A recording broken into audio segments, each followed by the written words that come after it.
자고 일어나니까 아수르의 18만 5천의 군사가 시체가 되어버렸어요. 그리고 아수르 왕이 이제 도망을 가고 집으로 돌아가서 그 우상 앞에 절을 하고 있는데 이제 그 아들이 이제 척살을 시켜버렸어요. 그리고 아들이 이제 왕이 돼갖고 아수르는 망하고 이제 아들이 바벨론이라는 나라를 건국하게 된 거예요. 그래서 아수르 왕의 18만 5천의 군사가 죽고 나서 이제 그 아수르라고 하는 그 거대한 왕조가 무너지게 된 거죠. 그래서 장정 군인 18만 5천이 죽고 나서 그 나라가 어떻게 유지가 되겠습니까? 그런 지금처럼 인구가 많지 않은 시대에 그 어마어마한 군사가 그 장정이 죽고 나서 나라도 망하고 새로운 나라가 건국이 되는 그런 일이 이제 생겨나게 된 거죠. 그래서 저는 우리 히스기야 왕의 이런 기도 생활을 보면서 우리 성도님들이 항상 우리는 이렇게 미래를 내다보면서 우리가 차근차근히 우리가 준비하고요. 또 우리 사회에는 이런 세대 간의 갈등이 많이 있어요. 그래서 막 나이별로 갈등도 많고 또 우리 사회가 빨리빨리 변화가 되니까 10대의 생각, 20대, 30대, 40대 이런 생각들의 차이가 굉장히 아주 많아요. 그리고 여러분이 10살을 우리가 한번 이렇게 여론 분석도 하고 하잖아요. 저는 현장에서 보면은 한두 살 차이인데도 아주 세대 생각의 차이가 많이 있는 걸 보면서 오히려 10살로 뭐 10대는 이렇다. 15살이 다르고 20살짜리가 달라요. 그 정도로 생각의 차이가 급속도로 변하는 우리 시대에 살아가고 있어요. 그래서 우리는 이런 세대 간의 모든 갈등을 여러분이 현장을 보면서 우리가 갈등을 이해하고 또 사람들이 가지고 있는 갈등뿐만 아니라 의식도 많이 사람들이 달라지고 있어요. 생각의 차이도 있고 의식도 달라지고 있고요. 제가 이제 여기 이렇게 길거리에 보면은 이제 우리가 신호를 지키고 하잖아요. 나이 든 할머니, 할아버지들이 신호를 지키는 사람은 거의 없어요. 그냥 뭐 빨간불이는 파란불 관계없이 그냥 가셔요. 이제 그게 할머니, 할아버지들이 가지고 있는 생각이라 그 신호를 지켜야 되겠다는 이런 생각을 가진 할머니, 할아버지들은 거의 없으신 것 같아요. 그냥 가는 거예요. 그래서 이제 여기에도 하도 무단횡단이 많고 막 차가 급정 가니까 아예 무단횡단 못하게 이제 칸막이를 도로에다 해서 못 건너게 이렇게 이제 하는데요.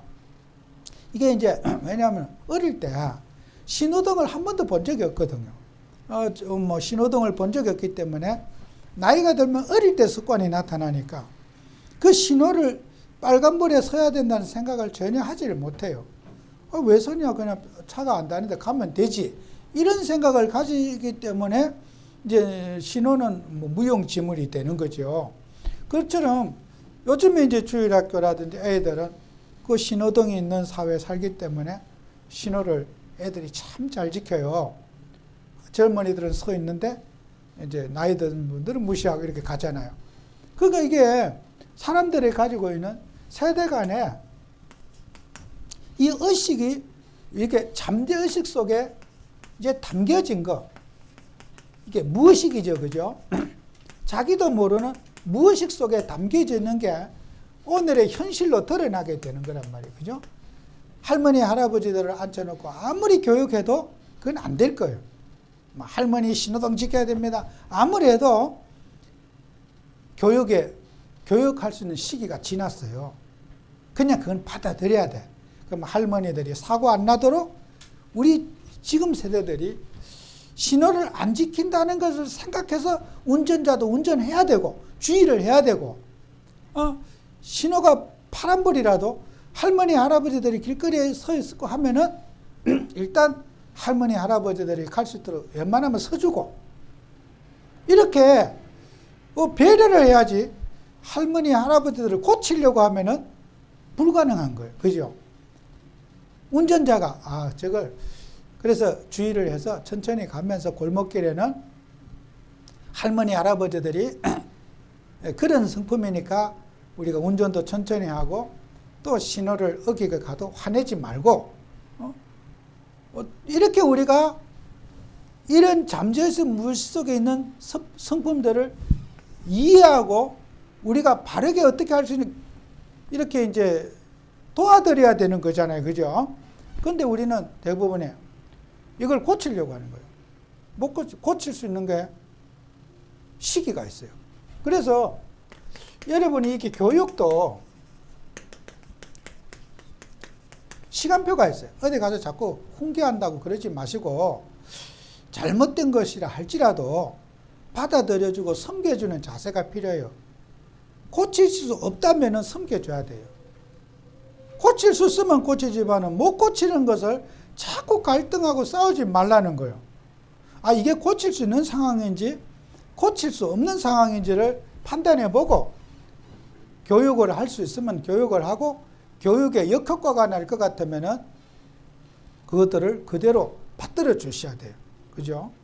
이게 이제 여러분이 우리 교회 교육을 우리가 어떻게 해야 될 것인가, 그냥 무질서한 대로 놔둬야 될 것인가 아니라 이런 성품들을 이해하고 또 사람마다 자라온 배경이 다르고 환경이 다르기 때문에 이런 부분은 우리 교회도 교육 목회가 중요하거든요. 그래서 제가 이제 저도 교육 목회에 참 젊어서도 관심이 많아서 나름대로 공부도 하고 또 이렇게 또 그런 교육 철학에 대해서 저 나름대로 어떤 부분보다 많이 보는 예전에 그런 책들이었어요. 또 연구도 하고 하는데 잘하면 우리가 교육을 이렇게 나누면요. 우리 이제 젊은이들이 좀 귀담아 들어야 돼요. 우리 이제 기성세대들은 저는 생각할 때 이미 교육은 포기하는 게 좋을 것 같아요. 젊은이들이 우리가 나이 든 분들을 가르치려고 하지 말고 그냥 받아주는 것이 저는 여러분이 편할 것 같고요. 그래서 우리가 교육을 할 수 있는 게 이제 우리가 자녀들이 태어나면요. 아기가 생기기 전에, 그러니까 임신하기 전에, 아기 생기기 전에 교육. 그죠? 그게 이제 중요한 거죠. 그죠? 이제 우리 젊은이들이, 청년들, 그러니까 아기, 이제 자식 생기기 이전에 이제 교육이 필요해요. 어떤 생활의 태도, 습관 이게 있어야 되고, 그 다음에요. 이제 뱃속에서 이제 임신을 해가지고 있는 태교라 그러잖아요. 그죠? 태교. 예? 뱃속에서 이제 교육이, 아기를 가졌을 때 행동, 삶, 이 교육이 중요하죠. 그죠? 옛날에 우리 왕실에 이런 왕자가 중요하잖아요. 옛날에는 왕이 태어나면은 그 왕자는 무조건 왕이 되기 때문에 왕자 하나가 이상하게 태어나면 나라가 다 망하는 거예요. 그래서 이 왕비들은요, 철저한 금욕적인 생활을 해야 돼요. 오로지 자식 생산하는데 그게 기관을 두고 왕비의 생각과 마음이 그대로 이어받기 때문에 왕비가 되는 날 인생 그냥 망합니다. 얼마? 독수 공방하면서 생각, 행동, 잠자리 모든 거요. 통제를 받아야 되는 거예요. 그리고 그 왕도 스승이 있고 왕비도 이제 그렇게 규율을 가르치는 담당하는 이제 관리가 있는 거예요. 그거는 누구도 간섭 못 해. 그 정도로 이제 이 교육이 중요하단 말이에요. 그래서 그 아기 가기 전 뱃속에서 아기가 가졌다. 완전히 격리 생활로 들어가는 거예요. 행동, 모든 생활. 그래야 이제 아기가 이제 바깥으로 세상 바깥으로 이제 출생을 하잖아요. 출생을. 그러면 이제 이 출생을 하게 되면은 그때부터 이제 교육이 들어가는 거예요. 그죠? 이제 젖먹이 때부터 이제 교육이 들어가는 거예요. 제가요, 일본의 어느 지역에 갔더니 개 전문가가 있어요. 개 전문가 하는 성도님을 만났는데, 그런데 저한테 그 얘기를 하시더라고요. 개가 태어나서 3주 동안의 교육을 안 하면은 그 개는 비싼 개로 팔려갈 수가 없대요. 개가 그 뱃속에서 태어나서 3주 동안에 개의 모든 습관을 교육시켜야지 그 개가 아주 이렇게 훌륭한 개로 이제 팔려간대요. 3주 교육을 받았느냐 못 받았느냐 이게 중요하대요. 개 태어나가지고. 제가 그 개 3주 교육을 받은 개를 본 적이 있어요. 사람하고 똑같더라고. 기가 막혀. 무섭더라고. 제가 무서울 정도로 사람하고 똑같아요. 그래서 우리가 밥 먹을 때 이렇게 식탁에서 밥을 먹잖아요. 걔가 그 의자 위에 의자를 높이 놨더라고. 걔도 똑바로 이렇게 앉아 있어요. 밥 먹으려고. 딱 와서. 똑바로. 그러니까 함부로 손 안 대요. 딱 이렇게 앉아 있어요. 걔도 밥상에서 같이 테이블에 딱 이렇게 엉덩이에 이렇게 앉아 있어요. 밥그릇 앞에 딱 앉아. 밥하고 걔하고 같이 밥을 먹어요. 그리고 이제 제가 잠자는 시간에 와가지고 걔가 노크를 해요. 똑똑똑. 그래서 놓고 와서 내 이마에 뽀뽀 딱 하고 가요. 아침에 일어나니까 또 딱 와서 그 차가운 혓바닥이 차갑더라고요. 또 뽀뽀를 딱 하고 인사하러 또 와요. 아, 징그럽더라고 진짜. 뭐 걔가 나는 사람도 나 잠잤다고 일어났다고 뽀뽀한 거 못 봤거든. 이날까지. 걔가 그 혀로 갖고 여기 뽀뽀하러 와요. 그 정도예요. 말씀 하나도 안 펴요. 정말이요. 사람이 지시하는 말 그대로 다 해요. 그러니까요. 그게 3주 교육받은 개래요. 태어나서 3주 동안의 교육받은 개래요. 개 교육은 3주 안에 끝나야 된대요. 난 그 얘기를 내가 그걸 보고는요. 아, 어릴 때 교육이 다구나 이게. 왜 우리가 아기 갖기 전에 임신 전에 임신하고 나서 어린이 교육이 중요한가? 짐승도 그런데 사람 어떻겠습니까? 그래서 교육심리학자가 인간 인격의 90%가 6세 전에 끝난대요. 6세 전에 인간 인격 형성의 90%가 6세 전에 끝난대요. 그리고 나머지 10%가 이제 초등학교, 중학교, 고등학교 이런 가면서 요 인격이 완성이 된대요. 그리고 우리 학교 생활 선생님 원망할 거 없어요. 이미 인생의 90%는 6세 전에 다 완성이 된대요. 그래서 어릴 때 습관, 생각, 예절, 인사 이게요. 전부 다 이게 이미 기초가 딱 들어가져 있는 거예요. 내 속에. 그러니까 우리가요. 어린 자녀들 교육이 얼마나 중요하나. 이거는요. 아무리 강조해도 지나침이 없어요. 여러분의 우리 손주들 또 우리 자녀들 이런 우리 후대 세대들에게 예절 교육, 질서 교육, 어떤 사랑하는 거, 말하는 거, 어떤 아이들이 욕을 한다. 교육 시기는 요 시기뿐이 없는 거라. 이미 여기 학교에 가서는 그런 교육은 아무 도움이 안 되는 거야. 그래서 우리는 후대를 위해서 우리가 교회가 또 우리가 이제 앞으로 아기를 놓지 않는 우리 젊은 세대들은 이거요. 완전히 명심해야 돼요. 이게 평생을 좌우하는 문제거든, 이게요. 어릴 때 뭘 받느냐, 어릴 때 뭘 겪었느냐, 이게 미래를 결정하는 거예요. 그럼 우리는요, 저와 같은 우리 세대들 이미 막 간 거예요. 더 이상 견적도 안 되고, 여러분이 부부간에 뭐 교육한다고 싸움만 일어나지, 받아들이지도 않고, 자기 소견에 옳은 대로 살지, 고칠 수 있는 나이는 이미 6살이 지나기 때문에 우리는 안 돼, 기성세대는. 그래서 우리는 후대를 생각하면서 항상 우리는 기준이 후대라. 후대라. 어떻게 하면 우리는 그렇게 살았지만은 후대에게 바른 걸 물려줄 수 있을까? 우리의 신앙도 그렇습니다. 신앙도 지금 우리 젊은 세대들과 우리들이 받아들이는 게 달라요. 제가 아까도 뭐 욕한 게 아닙니다, 설교가. 나이가 든 벌써 60, 70 되신 분들은요, 그런 판단력이 없어. 이게 남이 나를 욕할까? 그런 것도 없고, 다 예수 믿는 사람들이잖아요. 뭐 가지고 뭐 쪼개게 해서 우리가 갔다 오면 되지. 안 들키면 되지 뭐. 이런 식이요. 그 젊은이들 한번 그래보세요. 들키든 안 들키든 안 합니다.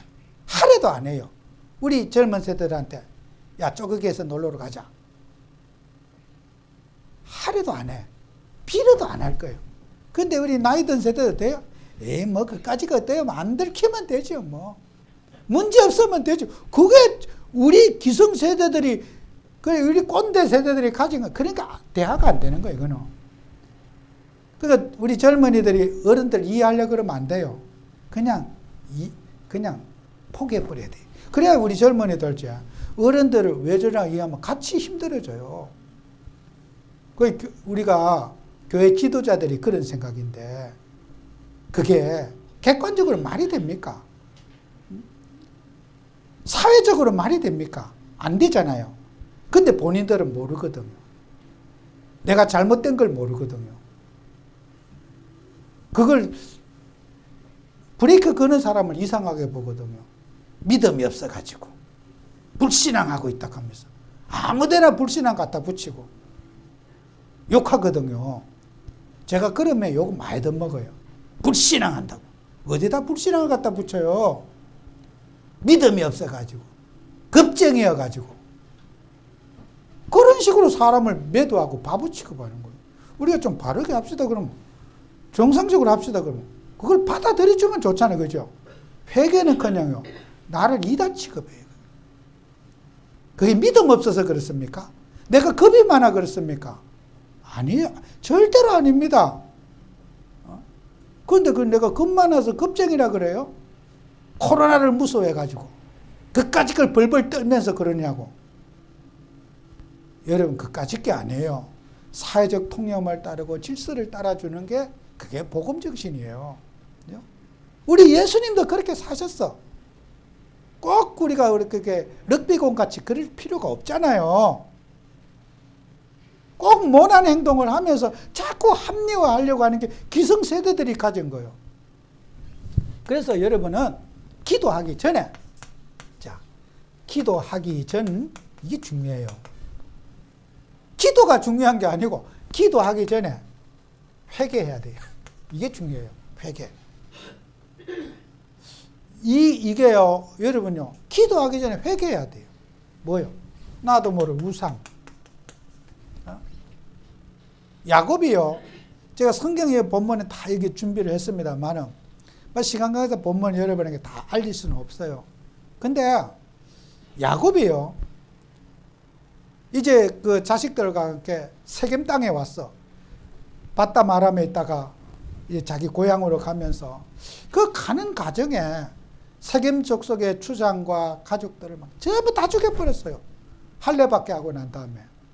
그리고 야곱이요, 베델에 올라가서 기도를 하는 거예요.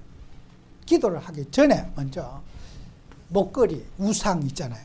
다 땅속에 묻고 가는 거예요. 우리가 이런 결과가 오게 된 것은 우리가 하나님 사랑하지 못한 나도 모르는 나의 우상이 있다.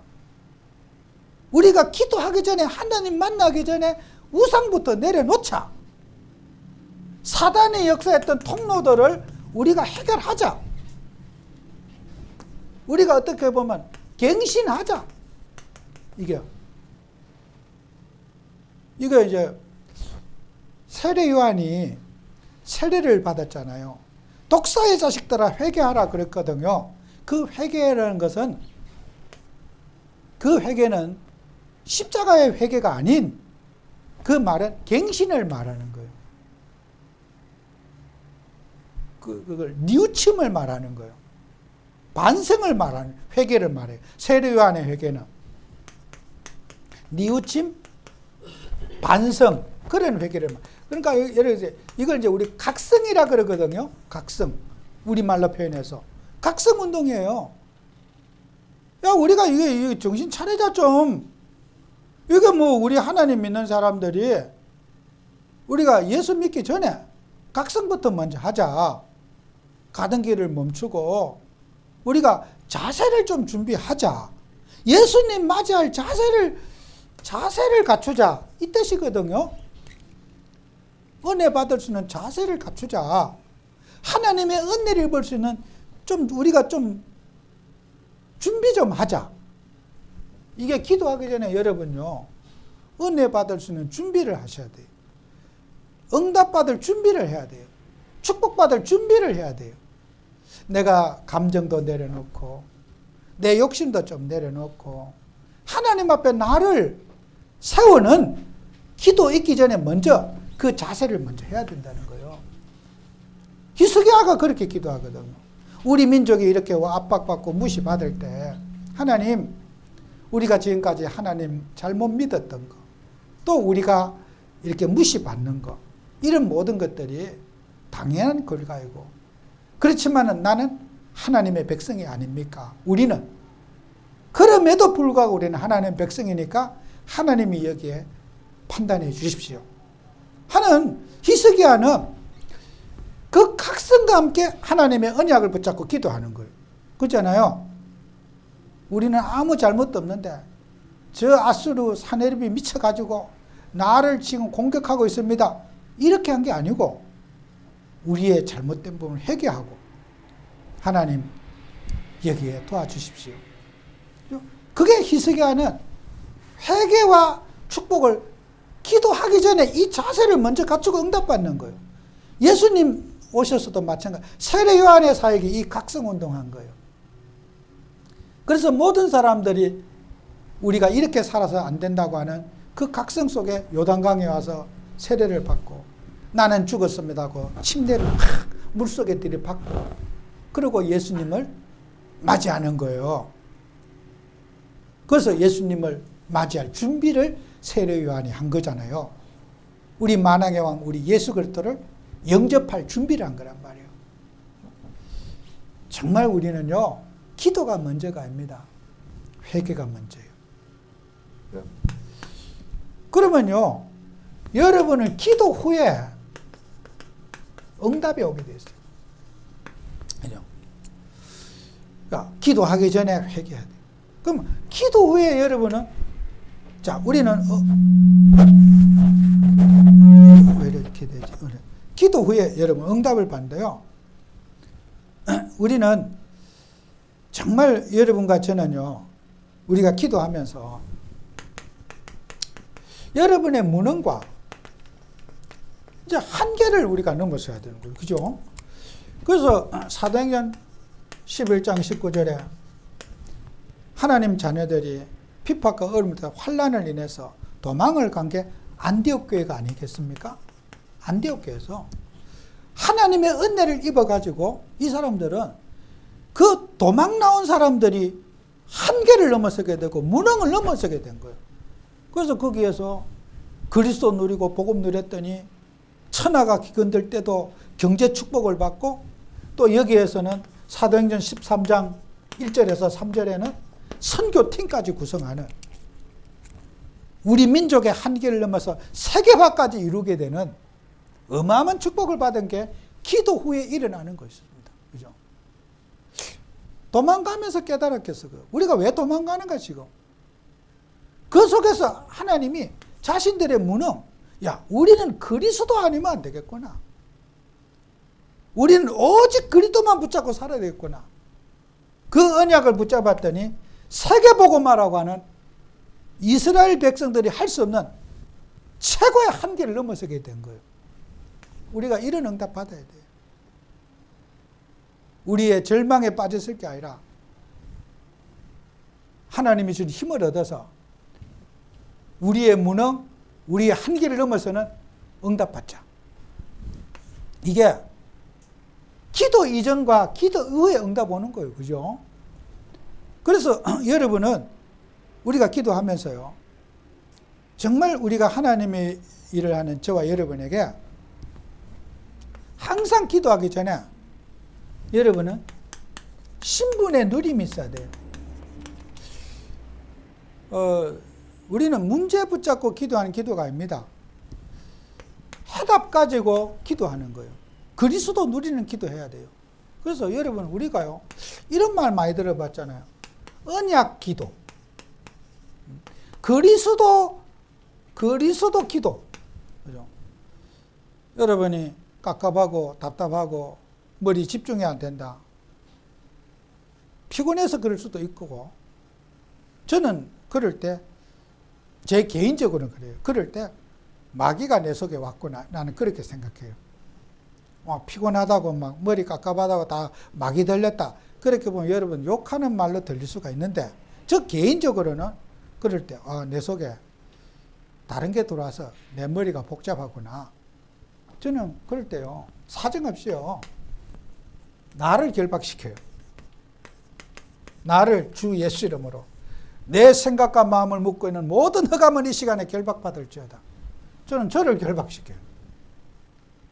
나의 묶인 것부터 자유함을 받아야지 남을 자유시킬 수 있기 때문에.